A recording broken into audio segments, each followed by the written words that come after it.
محمد صلی اللہ علیہ وآلہ وسلم تمہارے مردوں میں سے کسی کے والد نہیں ہیں، لیکن اللہ کے پیغمبر اور نبیوں کی مہر یعنی سلسلہ نبوت کو ختم کر دینے والے ہیں، اور اللہ ہر چیز سے واقف ہے۔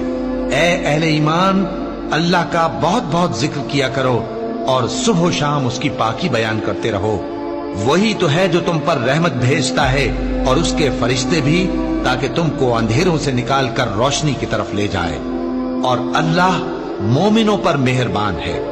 جس روز وہ اس سے ملیں گے تو ان کا تحفہ اللہ کی طرف سے سلام ہوگا، اور اس نے ان کے لیے عمدہ ثواب تیار کر رکھا ہے۔ اے پیغمبر، ہم نے تم کو گواہی دینے والا اور خوشخبری سنانے والا اور خبردار کرنے والا بنا کر بھیجا ہے، اور اللہ کی طرف اسی کے حکم سے بلانے والا اور چراغ روشن۔ اور مومنوں کو خوشخبری سنا دو کہ ان کے لیے اللہ کی طرف سے بڑا فضل ہے، اور کافروں اور منافقوں کا کہا نہ ماننا اور نہ ان کے تکلیف دینے پر نظر کرنا، اور اللہ پر بھروسہ رکھنا، اور اللہ ہی کارساز کافی ہے۔